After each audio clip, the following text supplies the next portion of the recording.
আসসালামু আলাইকুম। দৈনিক সরেজমিনের পক্ষ থেকে সবাইকে স্বাগতম।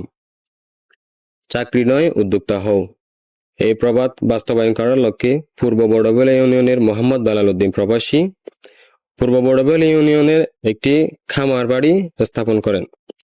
আজ আমরা এই খামার বাড়ি সম্পর্কে বিস্তারিত জানব।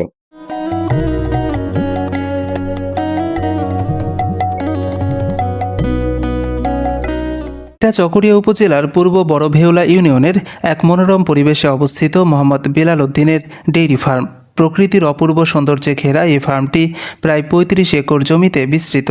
এখানে রয়েছে ১৫টিরও বেশি পুকুর, যেখানে তেলাপিয়া, পাঙ্গাস, চিংড়ি সহ নানা প্রজাতির মাছ চাষ করা হয়।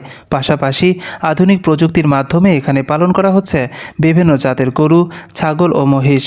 প্রায় শতাধিক গরু ও মহিষ রয়েছে এই ফার্মে। প্রতিদিন প্রতিটি গাভী থেকে ১৫ থেকে ২০ কেজি দুধ দহন করা হয়, যার মোট উৎপাদন প্রায় ১৫০ কেজি।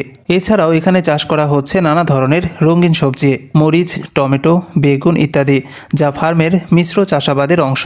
এই ফার্মে কর্মসংস্থানেরও সুযোগ সৃষ্টি হয়েছে, যেখানে ১৫ জন কর্মচারী গরু মহিষের দেখভাল এবং ফার্ম পরিচালনা করছে।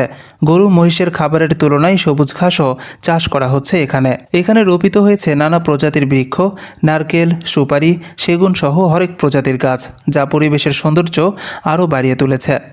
এখানে আপনারা প্রায় কয় প্রজাতির মাছ চাষ করেন? এখানে ১০-১১ প্রজাতির মাছ চাষ করি আমরা। তুমি তো একজন স্টুডেন্ট, পড়ালেখার পাশাপাশি এখানে সময় দেওয়ার কারণ কি? আমারও একজন উদ্যোক্তা হওয়ার স্বপ্ন আছে, তাই এই উদ্দেশ্যে আমি মানুষ দেশে দেখি এবং তা কি ধরনের কাজ। এখানে যে গাভীগুলো রয়েছে এগুলো থেকে দৈনিক কত কেজি দুধ গ্রহণ করেন? ২৫ কেজি, ১৫ কেজি, ১০ কেজি। মানে একটা থেকে ২৫ কেজি, ১৫ কেজি, ১০ এরকম করে।